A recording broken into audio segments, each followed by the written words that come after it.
is Tuesday, January 11, 2011. I'm at the home of Mr. Curtis. He is a person.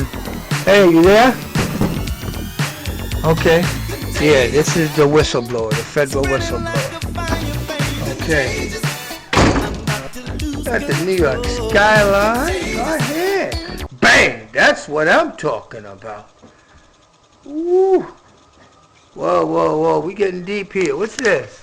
Oh, just Whoa! part of history. Whoa! Part of history. Part of history. You go ahead, brother. You go Sad, ahead. but it's part of history. Part of history. So this is the big Watusi Mandingo mixed super field Negro. Yes. All right. Well, you know, I put that whole skit together, and I finally see what it's about. That's what I'm talking One of about. your veterans drew that. Yeah? Yeah. One brother from Haiti did this? Yes. Outstanding. Nice place. Well, we can see you're not one of the impoverished, downtrodden, who's like one of these guys right here. Oh, no. See? No. That's Martin Luther King. That's Malcolm X, Elijah Muhammad, Frederick Douglass, all right here. And then this brother right here is what? Bang! Got the chains on his brain when these guys do not. Those guys are out there, and this guy is not. And that slave castle's door is busted and the key's right there. And he still ain't walking away from that. Scared to leave. Damn! Scared to leave. And that's my guy right here. That's my guy right here, Malcolm X. That's him right here. Well, let me see what else we got here. But, oh my, this is the one! Yeah. That's the one you were asking me about. If that story was true about it, yes, that's it. That's what you had given me a copy of this, and I took it to the congressman's office. Yes. And you met with Ida Smith. I was there. I was an eyewitness. Bang, we're going to have to send this to Mr. Juan Cuba at the White House. Sure. Okay, and I've got a letter from the Justice Department, and I've been trying to show people, what exactly, and people of authority, because the newspapers they don't want to print my story no more about the redlining scheme that I took to the congressman's office, and they did all kinds of things, calling me crazy, defamed me. The VA gave me a whole bunch of medication, which in fact I didn't need as a chemical restraint. So I got to do what I got to do, but I did speak to Mr. Juan Cuba, and it's time for me to now, and the last time I spoke to him was about getting those books to him. Okay. And now those books have disappeared at the congressman's office. Wow. So we actually send him this. But what I wanted to do right now was if you could please take me back to what happened, for you have taken these pictures, hold this for me, of this HANGMAN'S noose. That was when, this was This was found, it was in the locker room at the VA. the Veterans Administration what? St. Albans, New York. St. Albans, New York, Veterans Administration motor pool locker room? Yes, correct. Okay, and how long was this hanging there? I don't know. I walked in January 25th, 2008, and I saw it. But Now, January 25th, 2008, and that's when you first saw that. correct. And it stayed there for how long? No, they took it down immediately after that. After the police were notified. Oh, so you called the police after that. There was a police report. Yes, correct. The police never called the press on this. No. When you took it to the congressman's office, did they call the press? What happened when you went to Ida M. Smith after I turned you over to her?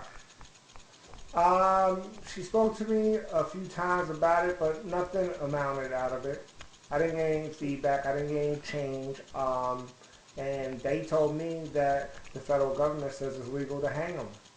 They said it's not. Ida Smith told you, said that the federal government said it's legal to put a hangman's They noose. said that they're not illegal, but a noose is not against the law by the federal government. But a swastika is considered a felony hate crime, where a noose is not considered a hate crime. And Ida M. Smith told you this. Yeah, in the discussion, she was like, there was nothing she could do about it. Okay. And are you aware that she ever contacted anybody at the Veterans Administration? I believe she spoke to the union. Outside of that, I don't think it went much. And then what happened to you? Nothing. They offered to transfer me to Brooklyn, Manhattan, or Staten Island. In other words, get you out of the St. Albans VA. Yes. Did they talk to you about who put that there? Did anybody ever ask you who put that HANGMAN'S noose in the locker room at the Brooklyn VA? I mean at the St. Albans VA on January 25th, 2008. No. No. Do you know who did it? I don't know who did it, but I know whose coat rack it was hung on. I found it was hanging on one of my coworkers. What was the name of the person's coat rack it was hanging on? Yes. Frank Castellano. Frank Castellano. Correct. What happened to Mr. Frank Castellano after you reported this? Actually, he got a promotion from work leader to supervisor, and they wanted me to work under him after that. And when I told them that they were adding insult to injury, they told me when I told them I didn't want to work under his supervision after the incident, yes, they told me that they can transfer me to Brooklyn, Staten Island, or Manhattan, which I refused to go because I like St. Albans. I've been there 20 years, and I feel that I should not be transferred. Now, were there other instances with Mr. Castellano or other Caucasian gentlemen at the Brooklyn VA Hospital motor pool that would lead you to think that there is an embedded racist environment in that motor pool? Yes, I would think so. Because, elaborate, yeah, please. Well, a brief incident to me happened roughly about 15 years ago. I came in there as a motor pool operator, as a motor vehicle operator, and shortly after that, 2 Caucasians came in there, and they were made grade 8s, and I was a grade 7. And when I brought it to their attention, saying, "How come I'm a 7 and they're 8s?" They told me when I get an ACDL license, they'll make me a grade 8. Immediately, within 2 to 3 seconds, I reached in my pocket, handed them a Class A CDL license. And they kept promising me to give me the grade, and they never did. So at the time, there were 3 tractor operators, which me being one, the first one, mm-hmm, and then the 2 Caucasians that came after me. So it was, you had more time in grade, more time in service than they did. Yes, and they were made 8s when they walked in the door. Okay. And I was never. Here it is, 17 years later, and I'm still a 7. So it looked like you sound like somebody, federal government owe you some money. Yeah, with some interest. With some interest in back pay. Yeah, 17 years. Pay a little pain and suffering, a little humiliation and degradation. And then this is what I'm rewarded with. And bang!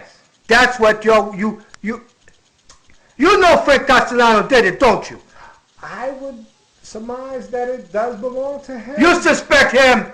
Yes. Now, tell me about the other guy who put a little HANGMAN'S noose in the hands of that female 6 months ago at the Brooklyn VA. You can tell it. You're a federal whistleblower. You should be protected. And we're sending this to the White House. Well, another coworker of mine, I heard they had an incident too where somebody personally handed them a noose. So a white guy handed a black woman a HANGMAN'S noose. Yeah. And he ended up getting fired. Yes. And not right now she's on leave with mental distress. Correct. Well, what happened to you? How come you ain't all shell-shocked? I am shell-shocked. It's a challenge each and every day to go to work. Matter of fact, it's hard talking about it, even like right now. I want to stop talking about it right now. Did you go see some people, man? Yeah, I did. But I can't get into your medical records, man. I'm not going to get into that with you. Now, I want you to tell me your name. Tell me your name, and give me the name. I got to have a name.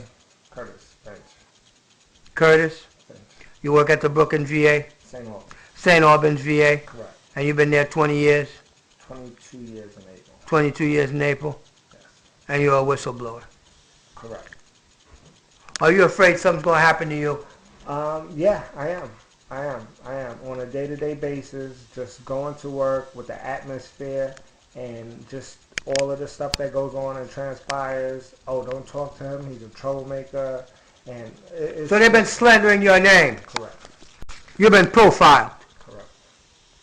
As a troublemaker. For standing up for my rights of not wanting to see a noose in a federal facility. And you went to your congressman's office and they blew what?